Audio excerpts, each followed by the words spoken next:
Start your day with Morning Edition and wind it down with All Things Considered, only on KPBS. From global headlines to local stories, stay informed, inspired, and connected. Tune in daily or listen anytime at kpbs.org.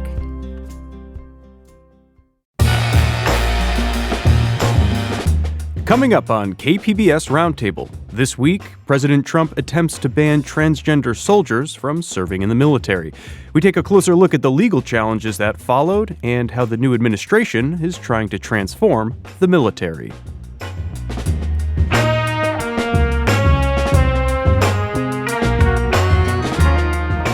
While the order is not an immediate ban, it is an order for the Pentagon to institute a ban. And San Diego's City Council removed a controversial zoning rule for parts of Southeast San Diego. We hear more about it and the grassroots effort to push back.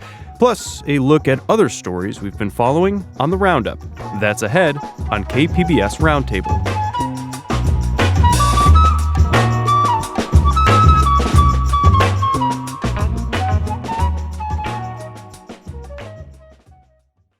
Late Monday, President Donald Trump signed an executive order to ban transgender people from serving in the military. The move puts the future of the estimated 15,000 to 25,000 transgender U.S. service members in doubt.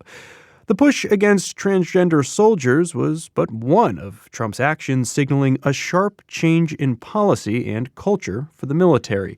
The president has also taken aim at diversity, equity, and inclusion programs across the federal government, including in the armed services. Here to talk more about these changes and what they mean is Andrew Dyer. He is KPBS military and Veterans Affairs reporter. Andrew, thanks for being here. Hey, thanks for having me. Before getting into the specifics on Trump's effort to ban transgender soldiers in the U.S. military, I just wanted to get a temperature check from you. How would you characterize these first 2 weeks or so of Trump's second term? Oh, well, the word that I've heard the most is chaotic. You know, whenever it comes to the military and military leadership, this is an organization built around saying, yes, we can accomplish this mission. And its leadership is not, going to tell you that they can't do something. So as orders come down the pipeline, they are scrambling to comply. That's kind of what the military does, is follow orders. So whatever the order, whatever they're being told to do, they're going to try to do it regardless of the kind of greater circumstance around it. For sure. But is the rapid pace of this, the potentially chaotic nature of it, does that make it difficult to follow those orders? There's definitely some confusion about how to do things, right? Because once again, the military is built around structure and rules and policy. Nothing happens without written instructions on how to make it happen. Everything is prescribed and regimented. And so a lot of times there is a little bit of confusion from your middle managers. Okay, we know this is coming down the pipe, but how do we do this? What does it mean exactly? And I think those details are the things that are missing. And that's where you have people kind of, we would say they're going high and right on things. You saw last week the Air Force boot camp removed a lesson unit on the Tuskegee Airmen in response to this. It's since been reinstated, but you have people kind of guessing, what does it mean to eliminate diversity? Does that mean we don't talk about the first women to serve anymore in our training units? Do we not remember the Tuskegee Airmen? Clearly that is, not what they're doing now, but without the guidance and without the prescribed instruction, it's difficult for leaders to, make sense of the way forward.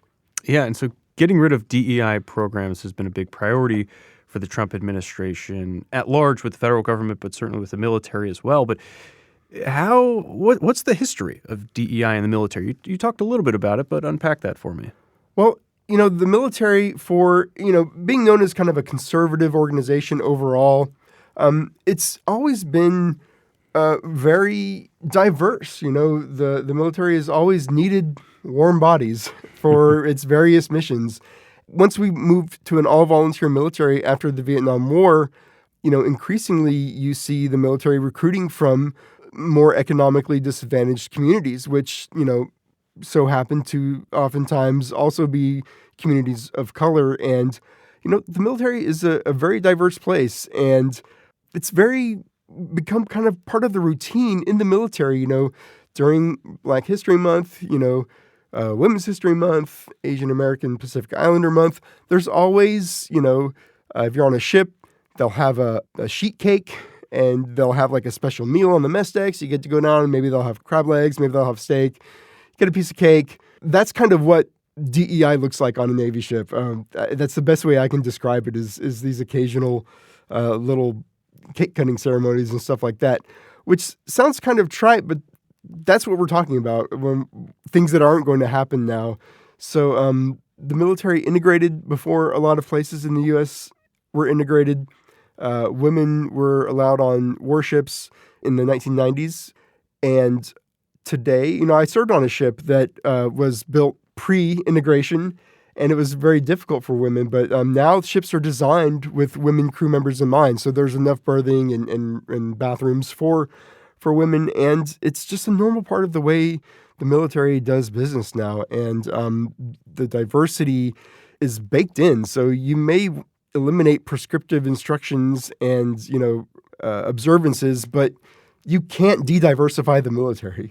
Right. And I think a lot of people who take aim at DEI programs will often think of it or characterize it as something like, almost this sort of attachment onto it, this little thing that's added that maybe you can just take away. But what you're describing is diversity, inclusion. These are things that are just part and parcel of the military and part of the community, the culture there.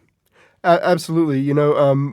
Whenever I went dating myself, but I went to boot camp in 2001, being from like South Texas, I'm used to a very specific kind of environment and culture and people around me. And, it was eye-opening joining the military. There was a kid in my boot camp division from China, and I did not know that kids from China could join the Navy, but they can. And I knew, kids from Africa. Like a lot of immigrants joined the military.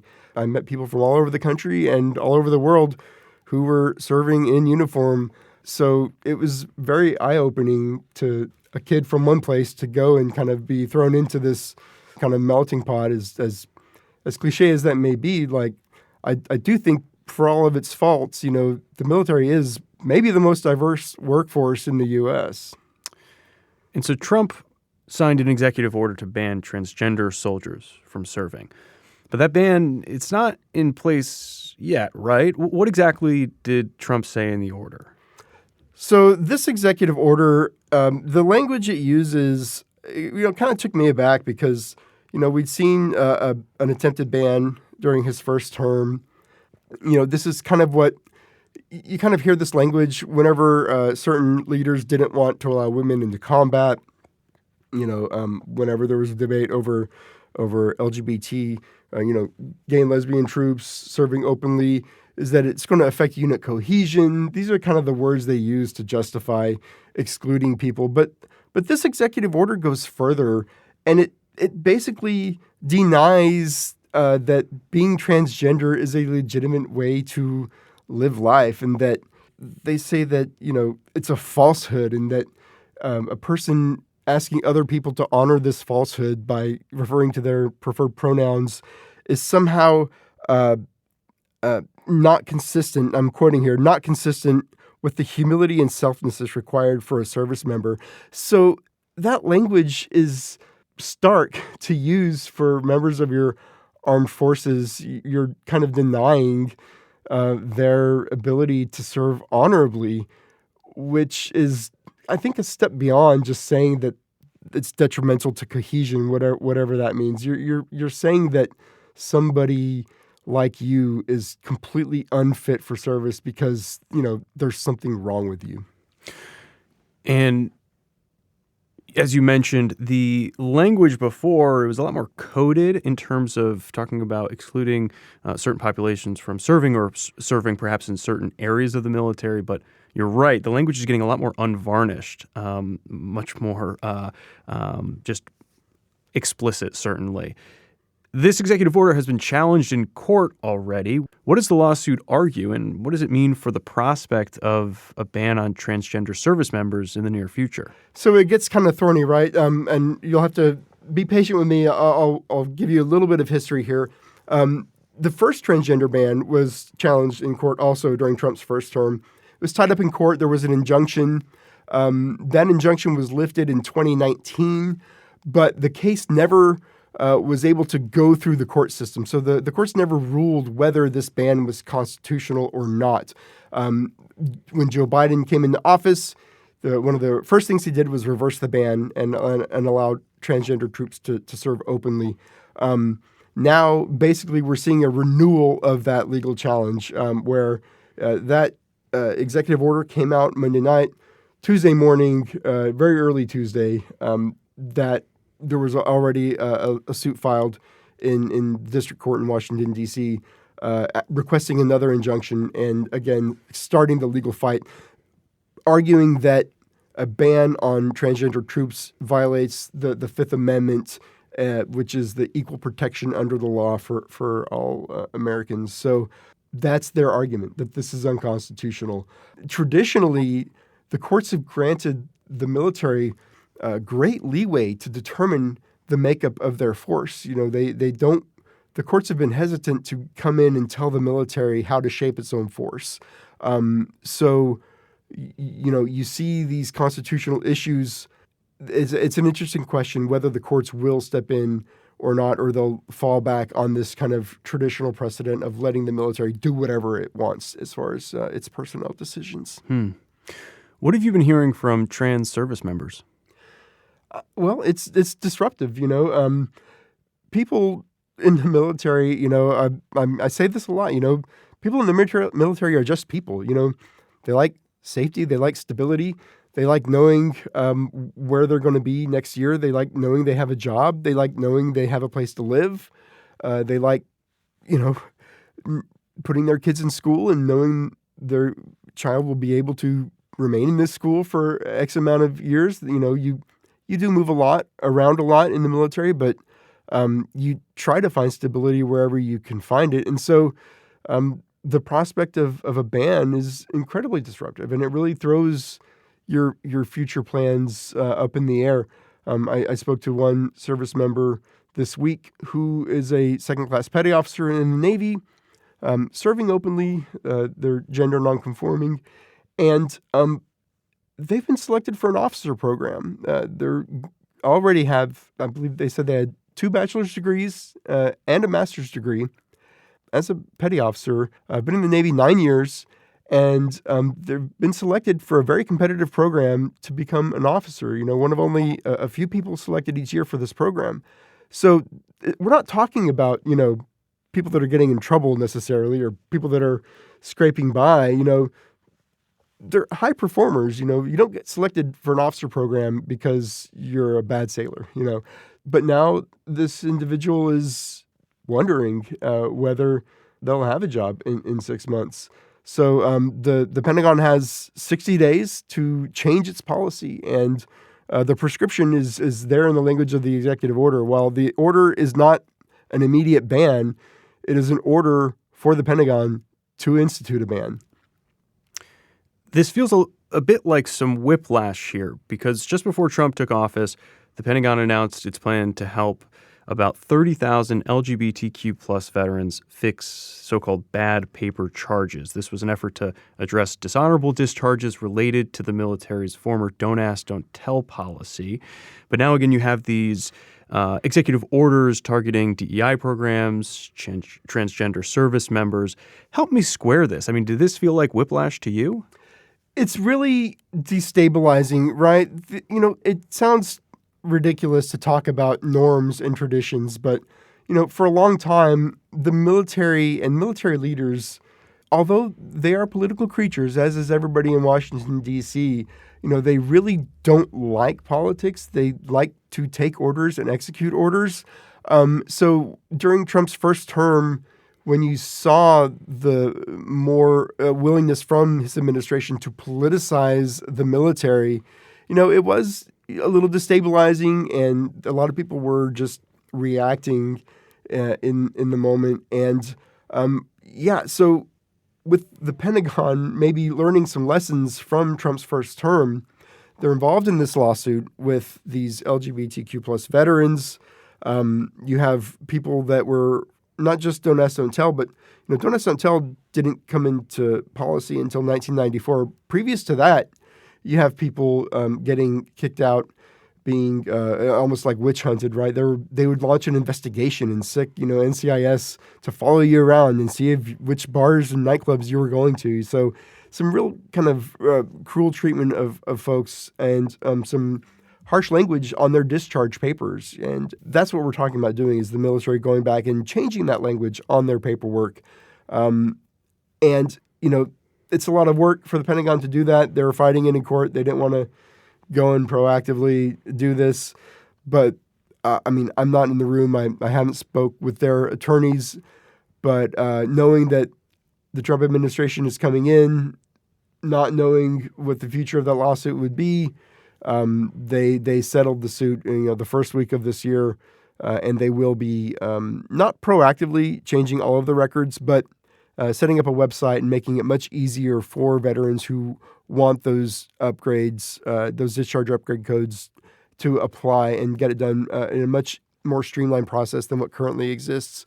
So I don't know that, the coming Trump administration affected that decision, but this is an institution with a long memory. And I think maybe there were some people, making decisions who knew it was coming. Andrew Dyer is KPBS's military and veterans affairs reporter.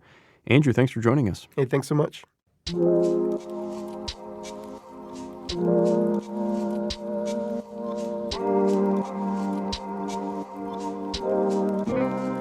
Up next, San Diego's City Council has removed a controversial housing development rule for parts of Southeast San Diego after residents pushed back. That's coming up on Roundtable.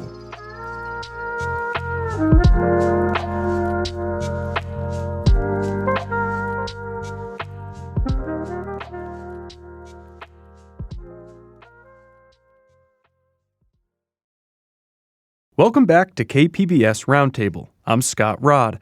This week, San Diego's City Council repealed a footnote in the city code that allowed for denser housing in Southeast San Diego compared to other parts of the city.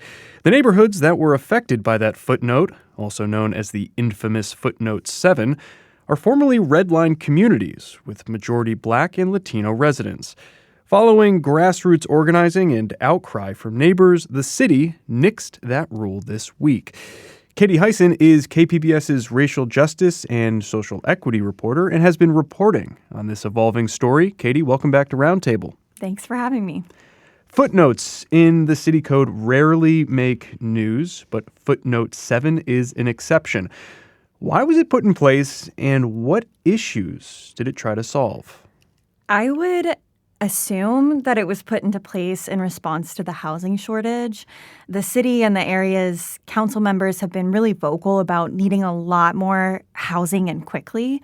And there are a few green spaces in Southeast neighborhoods like Encanto and Emerald Hills that are zoned to keep a more rural feel with large lot sizes. And that's part of their community plan. The footnote was some have called it sneaky. At the very least, it was kind of an odd way to rezone those areas without actually going through the standard rezoning process. It applies all the rules of the densest housing zone to what's supposed to be this like rural feeling zone without formally changing it on the map. So in the plainest terms, on a piece of land that a developer could put one home anywhere else in the city, in these neighborhoods only, these Black and Latino neighborhoods, they can put 4 homes on that same piece of land. Wow. But I can only speculate because the city didn't actually answer clearly who was responsible for the footnote, where it came from, and why. Even the former planning director of the city, when it passed, said he didn't know. So the mystery thickens. Wow. So there is some mystery to the origin, but the response was anything but, subtle. You spoke to residents in communities that were affected by this footnote. How did they become aware of it? So the final discovery of the footnote happened when they appealed this big development that was coming to a plot of land that it didn't seem to be zoned for. And these neighbors, the area is lower income, and these neighbors pooled their resources and they paid this big appeal fee for this development. And the city's rebuttal letter said, this is fine, actually, because of footnote 7. And they thought, well, what is footnote 7? And they discovered this tiny sentence of a footnote that singled out their neighborhoods that was buried in this really large land code update years ago that had a ton of changes in it. And this was this little footnote that was allowing all these changes to come to their neighborhood. All right, it does seem a little sneaky. You'd mentioned in Canto, what are some of the other neighborhoods that were impacted by this? A big one was Emerald Hills. So the planning area is actually called Choyas Valley Planning Area, and that's what's affected here. The footnote also applied to, I think it was called the Southeast Planning Area, but the other one mentioned in the footnote doesn't actually have any of this zoning in it. So really we're talking about Choyas Valley neighborhoods in Canto, Emerald Hills, that area. You reported that it took a kind of like grassroots investigative effort to unearth footnote 7, understand it, get people's heads around how it applies to their neighborhoods. Tell me about this. It was really fascinating to watch. It was kind of like an organizing 101 class to witness. So this group of neighbors really went down a rabbit hole because at first they don't know why this is happening. They think there's a mistake because you look at the zoning map and these developments don't fit the zone on the map. So these are normal people working 9 to 5s, raising families, doing this investigating in their own time. This happened over about a year. And they're combing through, hundreds and hundreds of pages of really dense documents and educating themselves on federal and local laws. And I have 3 college degrees, and this stuff was really hard for me to understand. I was sitting there rereading lines. It took me a while to wrap my head around it. And all of that led up to the appeal and then the rebuttal letter that brought the footnote to light. And I'm curious, people throw the phrase, YIMBY or NIMBY around, yes in my backyard, no in my backyard. Would you describe these folks who got involved in this as NIMBYs? No. Some would, I'm sure. I wouldn't. Because they're very emphatic that it's not an issue of more housing coming. They understand the housing shortage. I think for them, part of it is scale, that they want the city to be sharing the burden of bringing in more housing, and they see it disproportionately landing in their area in different ways. Part of it is an infrastructure issue. The city historically didn't invest in this area in the same way, and so they have concerns about their infrastructure's ability to handle this density. And then also, this community plan they had that this goes around and in a way that wasn't transparent, that they weren't aware of. So no, I wouldn't say NIMBY, but I would say, plenty of people have said that. So. Mm-hmm. Was there a community member involved in this effort who stood out to you? Someone who maybe helped lead the charge or was especially dogged in this? Well, Rob Campbell is the person who actually found the footnote. He lives in Encanto, but there were a number of neighbors involved in the hunt, including Martha Abraham, Andrea Heteru, and then the community planning group, and then they worked to get the community on board, which was really interesting. You can imagine, it takes so much effort to understand this as it is. And not only do they have to understand it, they have to get their neighbors to understand it and get them to care. So it was interesting to watch. Yeah, and I remember from some of your earlier reporting this uphill battle of trying to get community members to to really understand that, like, okay, this seems bureaucratic. We're talking about a footnote, but really, it's important. Like, trust us, this stuff's really important. And, the community did get on board with this, and they started to understand it. So I'm curious, like, how did the residents who were leading this charge help get that organized and then get their concerns heard by the city? They've been really grassroots active, going door to door. They've been really trying to get more people involved in the community planning group. I was at the meeting where they gave a presentation on the footnote, and honestly, they explained it better than I did at the time as a reporter who's supposed to boil these things down. Andrea presented it in a really compelling way, and you could see it click for people as they were watching these slides go by. And they also fit it into the larger narrative of this history of discriminatory housing laws and efforts following civil rights, and then the ways local government tried to get around those civil rights gains. And I think that helped it click for people. And then they started making these bright yellow shirts that said "No" on footnote 7. And they started showing up together at public meetings. Public comments started growing to, at one point, it was like a lot lately. It's been almost 100 requests to speak from these neighbors. And they've been really like doing their research, coming with receipts. And I'm fascinated. I've only been in San Diego for 2 years. But since I've been here, this is new for me to see this level of coordination between neighbors, especially in an area that, they'll say themselves they often feel targeted because they think that people think they can get away with things there because they don't think the neighbors have the time and resources to fight back. That's how they feel.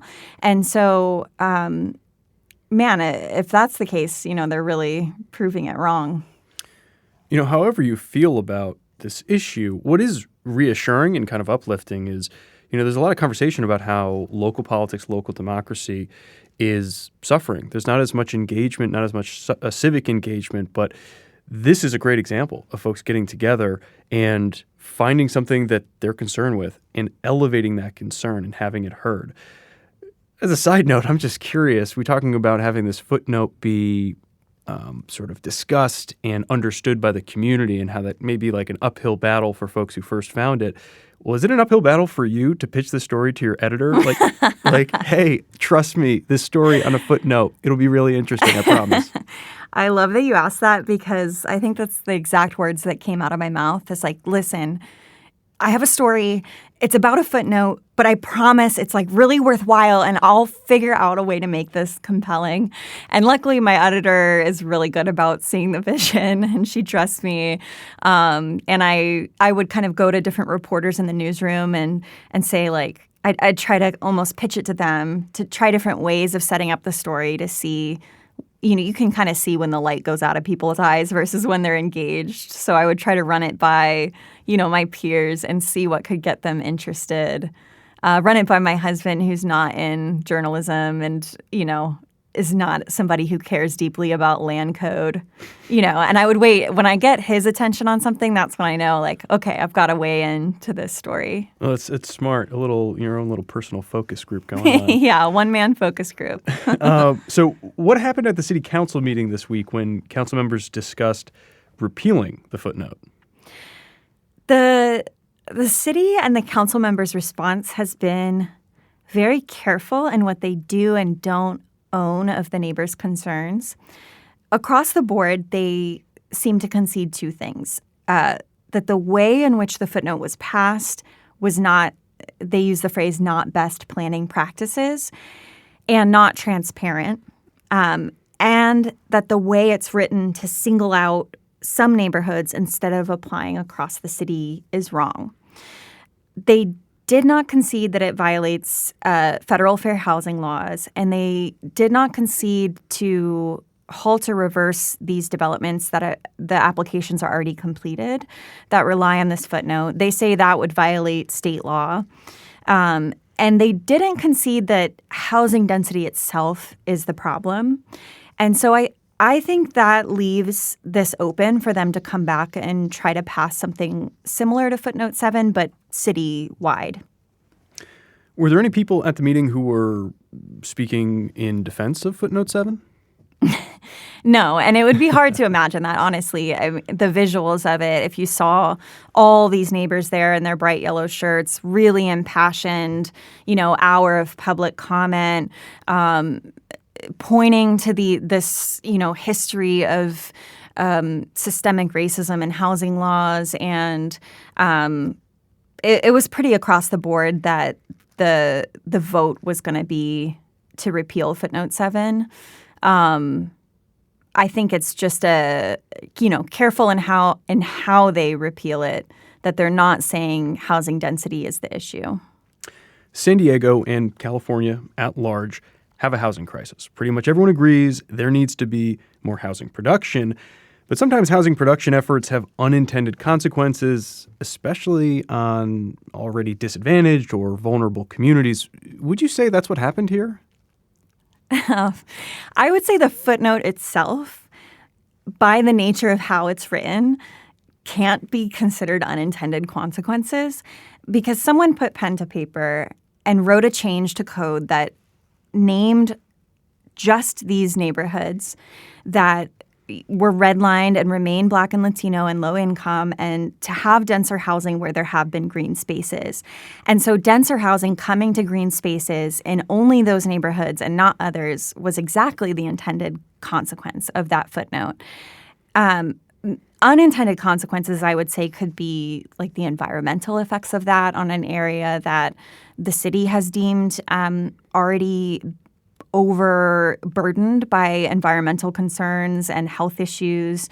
And certainly the community backlash was unintended. After repealing the footnote at the council meeting, this council session took a bit of an unexpected turn. Council members began criticizing the city's ADU bonus program. What happened there? My jaw was on the floor. Maybe reporting for NPR has turned me into a big nerd, but I was just shocked. It can do that. Yeah. The city's bonus ADU program was not on the agenda at all. The footnote is a separate issue, related only in that it allows housing density that kind of skirts around zoning. And the state law prohibits bringing up items for discussion or voting that weren't on the public agenda. And Henry Foster III, who brought this motion up, has been very vocally pro-housing and pro-housing density in his district. And he rolled into the motion of the footnote, which was pretty decided. He folded in this second motion for city staff to bring back an action item to remove the bonus ADU program. Basically meaning, let's get this on the agenda for the council to debate taking away bonus ADUs from San Diego, which the city, it's been a real feather in their cap. It's something they're very proud of. It's won a National Pro Housing Award. So it was very surprising to me. And some council members brought up similar concerns about this bonus ADU program, as Henry Foster did. And some members asked him to split the motion because they were concerned that it, because of that state law I mentioned, that it could invalidate both motions. And he refused. And so the bonus ADU motion passed, possibly because they weren't going to say no on the footnote. So, yeah, totally unexpected. Could not convince my husband that was exciting, but I sure tried. Well, it's definitely something that a lot of people in San Diego pay attention to. And again, ADU stands for accessory dwelling unit. It's those sort of small additional housing units that could be built beside single-family homes. This program streamlined the building of them and really lifted the limits in certain situations in terms of how many of these could be built. And is a key piece of the city's and certainly Mayor Todd Gloria's strategy for increasing housing production. Now, on the topic, though, Gloria has touted this program, but now it seems like things are at a crossroads. What do you think is going to happen from here? Oh, man. I'm not supposed to be in the business of speculating. Yeah, come on. Live a little. If I were living, I would say, the mayor has already said that he's disappointed in that and they're exploring options. I would say this is probably, the council can bring this up for debate regardless. If the mayor decides that it's not going to come from him, then the Councilmember LaCava could say, no, we're going to debate this. And it does sound like there was enough concerns from members across districts that council members wanted to talk about it. Whether or not that would go through and actually remove the program, it's hard for me to see at this point. And as far as the footnote, it seems like existing projects are moving forward. And I would not be surprised if we saw something similar to the footnote come back but applied citywide to free up some of these open spaces in the city that could have housing. Well, we appreciate you answering all of our questions and offering a smidge of speculation as well. Katie Hyson is KPBS's racial justice and social equity reporter. Katie, thanks for joining us. Thanks for having me.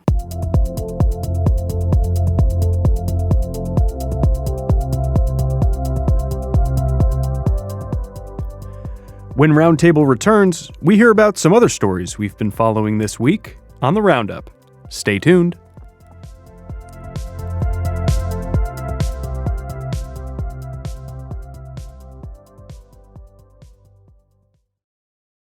This is KPBS Roundtable. I'm Scott Rodd.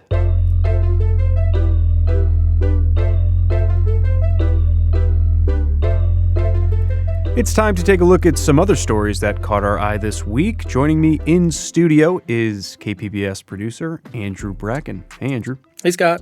I'm going to let you start it off this week. What's going on? Well, earlier you spoke with Andrew Dyer about, among other things, this potential ban for transgender soldiers in the military. I read an article in the Washington Post that actually looked back well over 100 years into the Civil War and to examples of transgender soldiers that fought in the Civil War. I think there's some 600 cases of soldiers who were women presenting as men in combat in some of the most famous battles in the Civil War. I think it even refers to one that took command of a company during the war. And the author talks to a couple of authors from a book about it called They Fought Like Demons, Women Soldiers in the American Civil War. I guess, looks into some of these stories. But what it illuminated for me is that this is not a new phenomenon. We're having this debate about transgender soldiers, but it does connect to the nation's history, too. And I just thought that was an interesting take on it. It's fascinating. Yeah. And, visibility for transgender people has really increased in recent years. Transgender issues are entering the conversation politically and culturally a lot more. But as this story notes, like this goes back, years and years and years. Right. But do you think that would be surprising for folks these days to realize that this is a conversation that's been going on for a long time? I do. And in the article, they also kind of mention Civil War reenactors and some of the challenges there of women trying to portray these soldiers in these reenactor communities and some of the pushback there. So it even kind of plays out as it connects to our past, but through today. So I do think it's surprising to a lot of folks. Yeah, definitely. Those reenactor communities, they can be sticklers. You know that? Oh, they're really, like about the food they eat. They can be really intense. Yeah, definitely. There were a couple immigration stories that got my attention this week. Now, there were a lot of immigration stories, frankly, this week that got my attention. We can't cover all of them because it's like a fire hose. But I want to touch on a couple of them. One is a more local story. The Los Angeles Unified School District has started handing out these red cards to students, and it essentially allows them to understand their rights and how to defend their rights when they encounter immigration agents. This story was originally published in the Boyle Heights Beat. It was republished by LAist. And these Know Your Rights cards, they printed like 200 of them, and schools are saying, we need more of these. We want to continue handing these out. And this follows the Trump administration announcing that ICE and other immigration agents can conduct raids and operations at sensitive locations that previously were off limits, like schools, like churches. And the fact that these cards are being handed out to students, to me, is a reflection of the moment we're in right now. Yeah, and our colleague, KPBS's Tanya Thorne, did a recent reporting on how in North County, even small businesses are feeling the impacts. And it's sort of like kind of what you're talking about, sort of like this culture of fear is just sort of kind of like flowing around different parts of the community, and people are concerned about spending money, or they're concerned about, I think in her reporting, she talks about a nonprofit that doesn't want to do as so many, public outreach and wants to reach clients, more privately in their homes to not attract attention. So it's just this culture of fear can kind of reverberate in different ways. Yeah, and again, we're 2 weeks into the second term of President Trump, and he's made clear that this issue, immigration, is going to remain front and center, and he and the rest of the officials in his administration are going to be moving aggressively. I did also want to talk about the LA fires because they're still burning. There's still a lot of fallout that's happening from these fires. There's a story in the New Yorker where the author of the piece actually embedded with some firefighters, and it was a revealing look behind the scenes as to what these firefighters have to do day in and day out, especially on these hand crews, which is often when fires have passed, these crews have to go in and work containment lines, make sure that the fires are really out, they won't spark up again. It's hard work, it's grueling work, sometimes thankless work that is done out of the public eye. The story did a really good job of shedding light on just how hard these folks work. And Scott, I know you have covered wildfires in the past. You've covered the work firefighters do. I'm just curious, what did you take from this piece, and what do you think we often get wrong about firefighters and their jobs? It may not be that we get this thing wrong about it, but I do think that the coverage can sometimes skew public perception. A lot of times media coverage, you'll see firefighters in pretty heroic circumstances, objectively speaking, where they're facing a fire front, they're, spraying down fires, facing a wall of flames, trying to protect homes as fires are actively burning through. That certainly should be highlighted. Absolutely. But a lot of times coverage sort of moves on, or folks who are reporting on fires move to other places where the fire is actively burning. And as I said before, these hand crews, these folks who are working really hard, dirty jobs, don't get the kind of recognition that they probably deserve. And I remember being on some fires where I was in areas that were no longer active, but these folks were still working very hard. Their work was still active. And I tried to highlight some of that stuff in my own coverage just because the fire front isn't there doesn't mean that heroic, really important work isn't getting done. And as you said, the fires are still burning in some of these cases. Fires are still burning, absolutely. I think you want to wrap it up with a sports story. Is that right? Yeah. News affecting the San Diego Wave FC. Their star player, Naomi Girma, is moving to Chelsea for a record $1.1 million transfer fee. So it's sort of, I don't know, some people are kind of calling it the first $1 million player in women's soccer. And I'm kind of looking at it a couple different ways. One is it is a milestone for the NWSL, for women's soccer internationally, that, these fees are becoming higher and she's the first $1 million player. On the flip side, it's like the most recent change for the Wave FC. They've gone through an ownership change, new coaches. President Jill Ellis left recently. They haven't filled that position, I don't think. So they have a whole new team coming up. So they're kind of starting from scratch. And it's always a red flag when a team gets rid of their star player. And just to put it in perspective, Naomi Girma is one of the best women's soccer players in the world. She's on an important part of the U.S. women's national team. So, it's sad that San Diego gets to lose her. Yeah, it's the type of thing where you kind of want to cheer her on for such a, being in a position and making that achievement, going on to Chelsea. But, you also feel for the hometown team that is losing that star player. To me, something that comes to mind is this is a milestone, certainly, and one that should be applauded. But so often with milestones like this, you also look at the bigger picture, and transfer fees for male professional soccer players are way, way higher, especially going into the Premier League in the UK. And so, you look at some of these transfer fees, they're often tens of millions of dollars for men. So while it is an achievement, it shows that there's still this big delta where there is a lack of parity with pay for professional women's soccer players. Yeah, still a long way to go. I guess, the sort of like flip side to it is that the health of the league and the sport here is doing well. Like the NWSL, the league, the way we're in, it's expanding. It announced a new team in Denver coming up next year. So it's at least nice to see this sort of like ecosystem growing. Absolutely. And you hope that growth continues. You hope that these fees and salaries continue to increase for these women's soccer players for sure, and for greater pay parity. I've been speaking with KPBS producer Andrew Bracken. Andrew, as always, thanks for joining us. Thank you, Scott.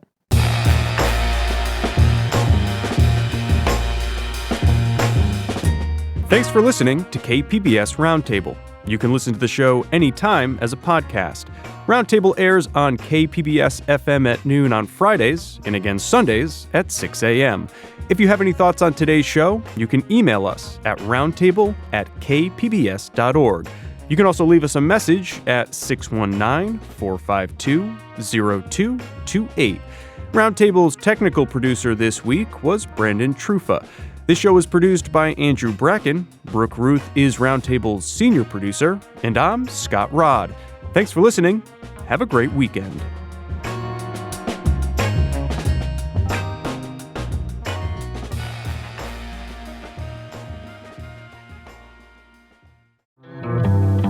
From El Centro to everywhere, we're Voices del Valle. Voices del Valle? Voices del Valle is a team-produced podcast about coming of age in California's Imperial Valley. I love Voices del Valle. On the next episode of Voices del Valle, we will talk with teens about their cheer and soccer championship seasons. I've got to listen to that. Voices del Valle, fresh voices, bold stories made in the valley. Voices del Valle. Find us on KPBS or wherever you get your podcasts.